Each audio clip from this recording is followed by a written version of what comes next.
Dadamni aytishlaricha, yaqinda ham kuzda maktabga borgan bolalarni yig'ib, dalalarga olib kelishgan va paxta terdirishgan.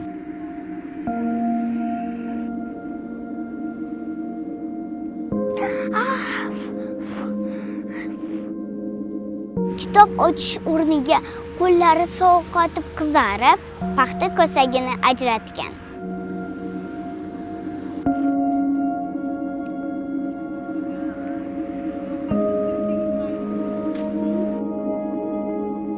Ustozlar ham paxtaga chiqishgan. Shuning uchun ham bolalar yaxshi o'qisha olmagan. Hozir O'zbekistonda bironta ham bola paxta termaydi. Chunki bunga majbur emas. Bugun hosil bayramida men eng yaxshi ko'rgan mevamni teraman. Qani ketdik.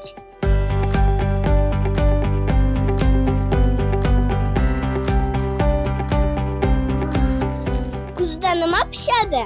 Uzum deysizmi? Anormi? Yo'q, kuzda qulupnay pishadi.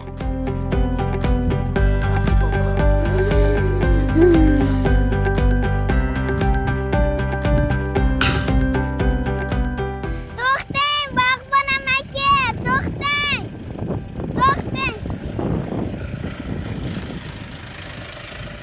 Assalomu alaykum, Bog'bon amaki. Va alaykum assalom. Bu qulupnaylar Italiyanikimi? Yo'q, bu qulupnaylar allaqachon o'zimizdaniki, Italiyadan olib kelib, bir necha yillardan beri biz yetishtiramiz. Qanday qilib qulupnaylar kuzda ham pishadi? Agar ilm bilan to'g'ri yondashilsa, qulupnayni qishga qor yoqquncha ham olish mumkin. Qishgacha deysizmi? Qanday qilib? Bunga bir necha sabablar bor. Birinchidan, biz joylashgan joyimizda Bo'stonliq tog' yog'moqlari, ko'rib turganingiz hamma joylar tog'. Bu qish vaqtiga kelib kech chiqadi.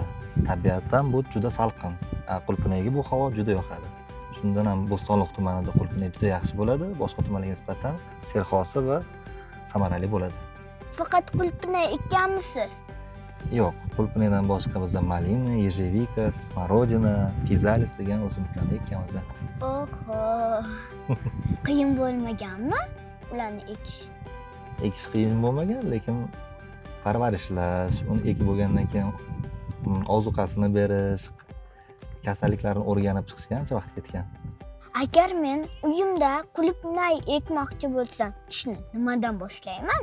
Hovlida turadigan bo'lsangiz, siz yerni to'g'ri tanlov qilishingiz kerak. Quyosh tushadigan joylardan mo'ljallab yer tanlashingiz kerak. Agar kvartirada turadigan bo'lsangiz, bunda tuvelada ekansiz, undan ham hosil olsa bo'ladi. Eng muhimi shu tuproqqa ahamiyat berish kerak. Mehnat qilishdan qochmasa, yer albatta hosil beradi.